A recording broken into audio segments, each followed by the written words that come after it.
this idea of just device identity, bringing device identity, and it's an old, I've been researching like the history of this, of putting IDs into CPUs and making them available for software. And there's like 20 different reasons that, CPU manufacturers have been doing this over the years.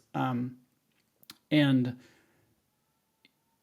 but it's more recent that we've had the ability to do device attestation, right? Which is the cryptographic proof of that identifier that you're actually talking to that device. Correct. Um, Maybe let's start there and talk about that a little bit because that is exciting new technology. And then, like you were telling me the other day about some of the history here, and I think it's interesting. So maybe we'll start with what's modern and then maybe rewind the clock. But um, yeah, the core of our platform, and we do, it is a platform. I think we'll get into a lot of the components that go into really solving device identity at enterprise scale. But the core is a new protocol called ACME Device Attestation. ACME, ACME is an IETF working group, so it's an open standard. And we put together this standard with Google, and it does hardware attested, hardware backed enrollment of enterprise IT devices and other devices as well. It's designed primarily for enterprise IT use cases. So it is using a private key that is bound into in a cryptographic coprocessor. So that is a TPM or a secure enclave. It's hardware bound at manufacturing time. Device leaves a manufacturing facility. The moment it leaves, it is identifiable using this hardware bound private key. Um, if you've been in the security world for a while, none of this is going to sound super new because it's not. This has existed on paper for probably 30, maybe 50 years, maybe longer, actually. Um, what's new is that you can actually do it in practice now because with the help of Google, it has been standardized and it has, since standardization, been adopted by Apple and is natively supported on all of their platforms. It is supported on Samsung Knox, which is the Samsung flavored Android distributions.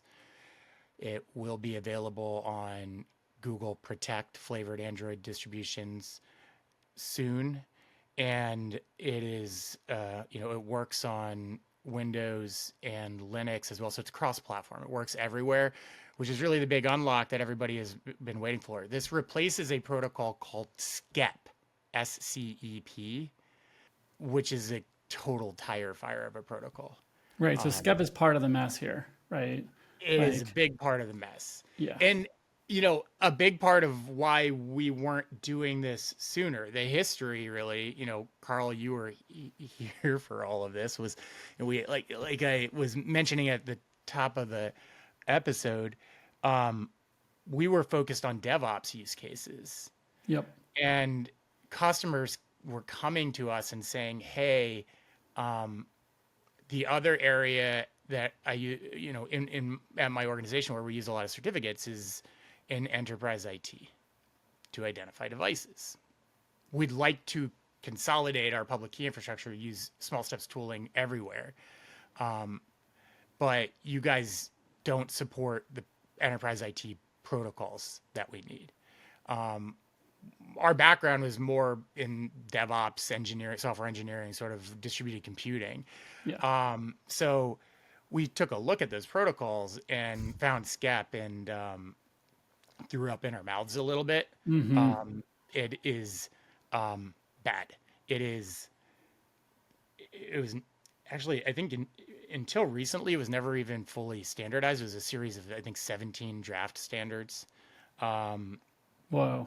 Okay. yeah, yeah, Yeah. and It's a mess. And I remember when we started looking at enterprise IT and kind of pivoting, toward that a little more with the product, it was like, um, that's not the only mess, right? Like there's a lot of mess, and there's a lot of ways in which enterprise IT has been underserved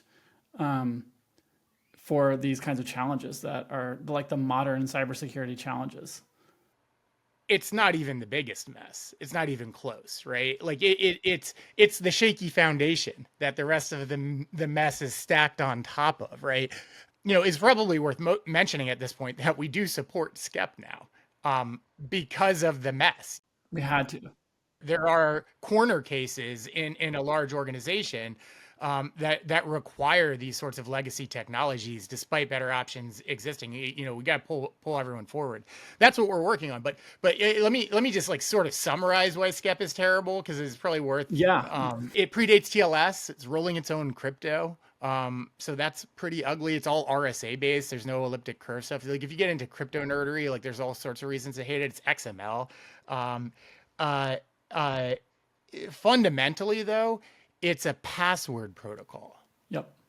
right? So if you go to, say, your Jamf enrollment URL at your company, and you download this thing called a mobile config profile, that you install on your computer to sort of enroll your device in management. What you're actually downloading, to start, generally it's two payloads in this mobile config profile. One is a SCEP payload, and the other is an MDM payload. So the SCEP payload tells your device how to get a certificate, and the MDM payload tells your device how to use that certificate to enroll in MDM and get further instructions from Jamf. I'm summarizing here. This is, you know, very high level, but that's effectively what's happening. And the mechanism by which your device gets that certificate is a password. You're downloading a password, and then the device uses that password to get a certificate. And all of a sudden, that's supposed to identify the device. How do you know that that password was used on the intended device? Right. The answer is you don't.